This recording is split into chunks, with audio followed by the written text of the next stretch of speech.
Blessings and greetings. Welcome, welcome, welcome, beautiful souls. You are back here with me at the sweet spot, and today we find ourselves in what we call Slow Down Sunday. Slow Down Sunday, a time when we abandon the neuroscience and the heavy medical physiology and all of that stuff to look at the cosmos, to look at cosmic science, to look at astrophysics, and to see what can it offer us as we conclude our journey here on embracing threats. All week long, we have been on this journey together, discussing the importance of being able to not just face a threat, but embrace it. And we said when we started this journey that the embrace has magic in it, that it sounds like such a soft word, but it's not.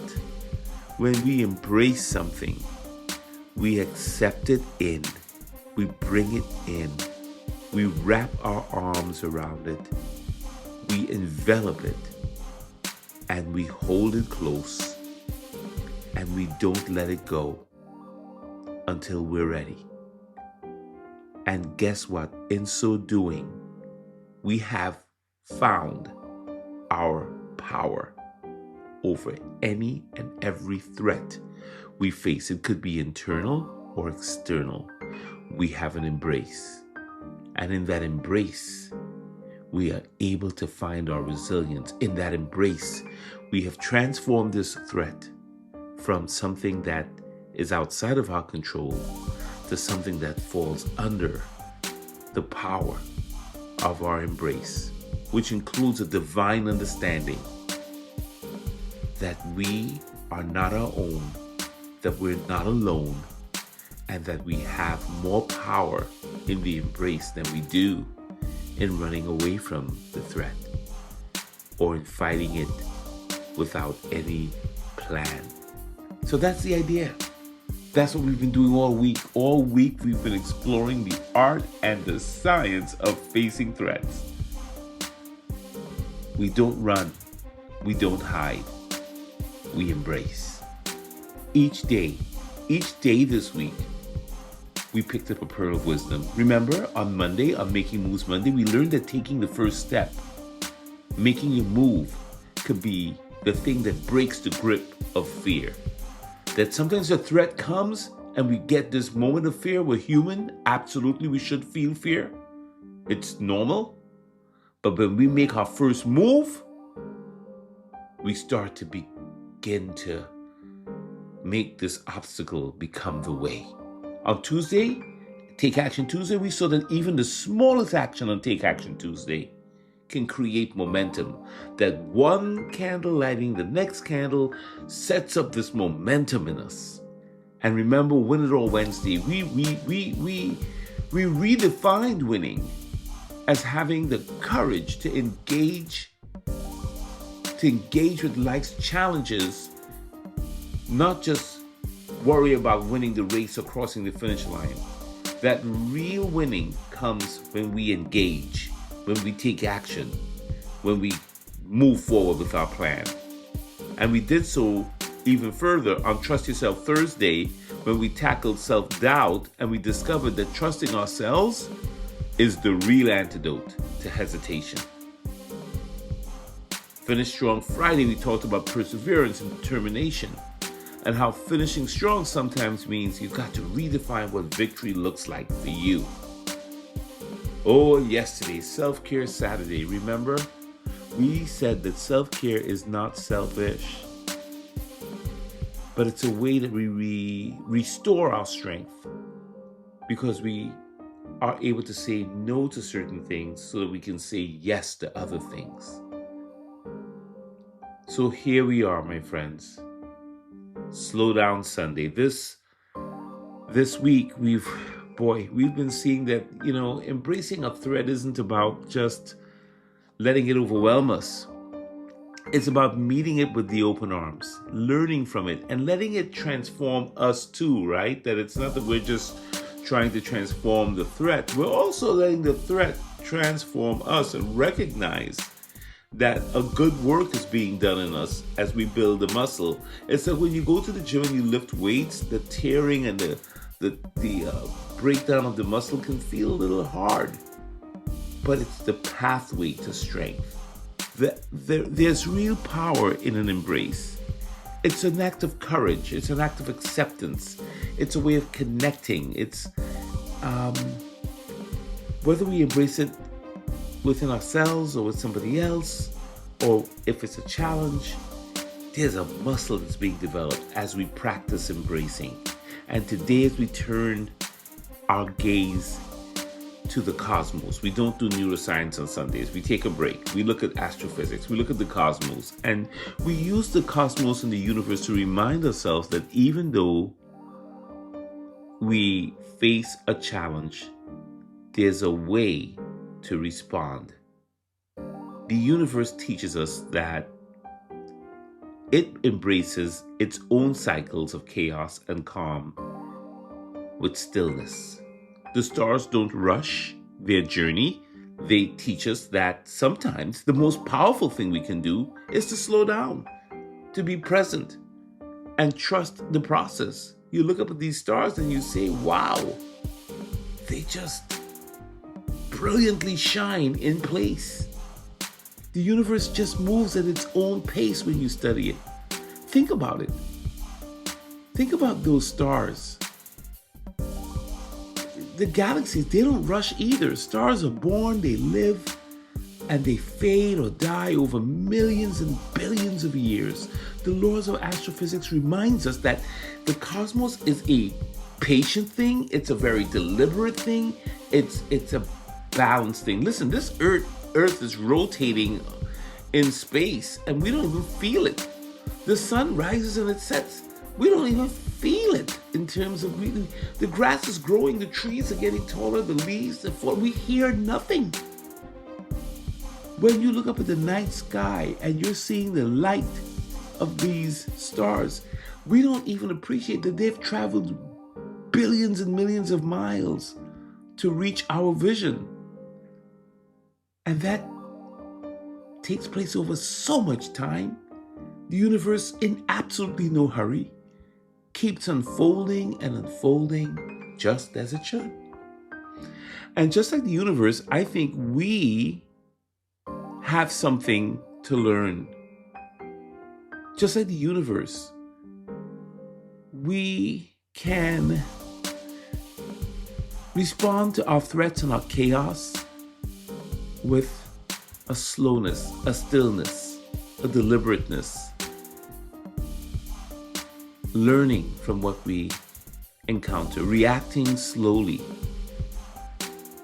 I know that reacting fast feels very powerful, especially in the moment and the kind of world we live in. But what the universe is trying to tell us, I believe, is that real strength comes from responding slowly and intentionally and choosing your next move with care and not panic. I love to study our elders, and they are some of the most methodical and slow and deliberate people about what they like and what they want to do. And I think that comes with wisdom. There's a certain stillness that they have. They can sit and they can breathe and they can be very centered. And that's so the universe. And ancient wisdom, as always, corroborates this, right? There's a line from Psalm 46:10 that always grounds me. We've said it here before on the Sweet Spot. Be still and know that I am God.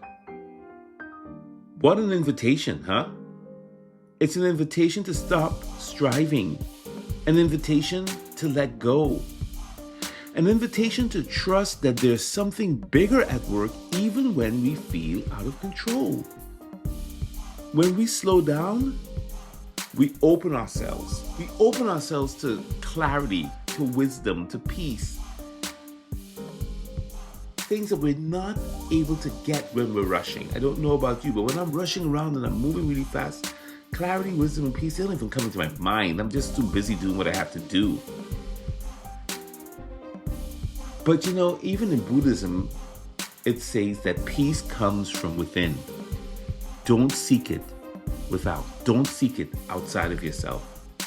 And here's another Buddhist quote that I like. Stillness is where creativity and solutions to problems are found. In stillness, we find our true selves. When we become still, we can access the divine. And there's this peace from biblical wisdom that surpasses all understanding. And until you've had a taste of that, you don't know what I'm talking about. A peace that surpasses understanding. You could be dealing with a loss today. You could be dealing with injury today. You could be dealing with illness today. Immense disappointment today. Feelings of guilt, shame, upset, whatever it is, anger, rage.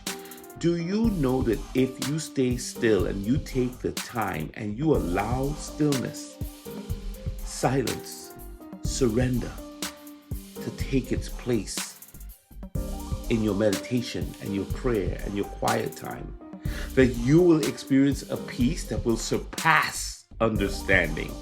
And boy, when that kicks in, it hits everything. It hits your blood pressure, your pulse rate, your blood vessels are flowing, your mind is clear. You even look like you're kind of high. A spiritual high comes over you. That's the power of stillness. That's what I'm talking about today. So this is the cosmic takeaway for you this Sunday. When we're still and not running from our problems or letting the threats chase us into impulsive action, we're meeting life with the presence of mind and the intention that there's something bigger inside of us that gives us access to peace. When you feel pressure to react, pause. Imagine yourself as steady as the star up above that's unmoved by the passing storms. Remember, the universe does not rush. Neither do you need to. And stillness isn't inaction, my friend. It's choosing to respond with wisdom, not just reflexively. And that's your challenge from me today on The Sweet Spot, on Slow Down Sunday. I want you to take 10 minutes to go sit outside. Go look at the stars. And if there are no stars, look at the sky. And let the ancient light remind you that you don't always have to hurry. Be like the universe. When a problem or threat comes up, try being still. Try breathing. Try listening. Try letting your next step come from a calm place, from the peace that surpasses the understanding, not the chaos. And write down these words today. Be still and know I'm God. Or if you prefer, write down peace comes from within. And keep these sayings close to you this week as a reminder that you, like the stars and the universe, have a capacity to respond and embrace the ups, the downs, the triumphs, the victories, the challenges, the losses. Everything is all a part of it. That's it, my friends. It's Slow Down Sunday. That's your message. You've embraced so many threats, and in so doing, we've overcome them, or you've managed them, or you've made peace with them. In the world, but not of it, my friend. Love and blessings. This is Dr. Derek Sweet. You have been listening to The Sweet Spot. You've been listening to the power of embracing threats. You're ready, and I'm walking with you. I am with you. Let's embrace it together. Take care. For those of you who would like to interact with me more, please subscribe to the YouTube channel. Hit me up, send me a message. I'd love to hear from you. And more than that, please share this with someone who could use a message of slowing down and being encouraged today.